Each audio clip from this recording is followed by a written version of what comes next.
Patok na patok sa ating mga kababayan ang pagbili ng mga organic o all-natural na mga pagkain dahil na rin sa pagiging health conscious sa mga panahon ngayon. Kaya naman dinaya ng ating kasamang si Elizabeth Kachin ang isang organic store at narito ang In Ka Na Ba? Kapagkat ako'y in na. Hanap nyo ba ang mga pagkaing organic o yung all-natural at hindi ginamitan ng fertilizer? Dahil in ang mga organic food and items ngayon, bisitahin natin ang tindahang ito sa Katipunan na ang mga mabibili.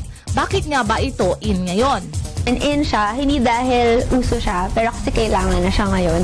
Marami nang nagkakasakit, nagkaka-cancer, and naniniwala kami na maraming nagkakaganoon na mga iba-ibang sakit na lumalabas. Kasi yung kinakain natin, maraming mga chemicals or hormones na hindi siya bagay sa katawan, na hindi talaga siya na process ng katawan natin ng maayos. So in siya kasi din, yung mga komunidad na tinutulungan ng shops na ganito, ayun, parang sa tingin namin na parang pag tumutulong ka sa iba, yung pinoproduce nila, maganda siya. In ang ganitong mga shops dahil tungkol ito sa kalusugan. Hindi na dapat bumibili ng mga pagkain ngayon ng mga tao at mga kababayan natin na tadtad ng mga kemikal.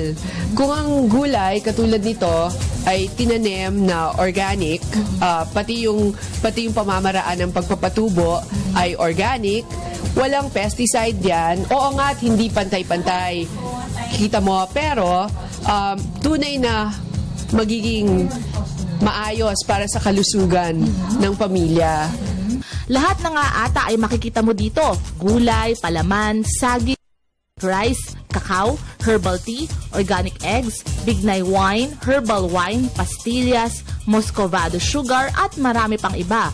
Kung budget conscious ka ay swak sa iyo ang shop na ito dahil pwede kang bumili ng tingi-tinging gulay.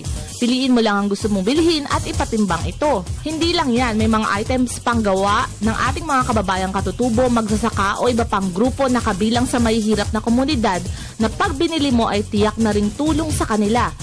Tulad ng accessories, handmade toys mula Tarlac, pandan shares at marami pang iba.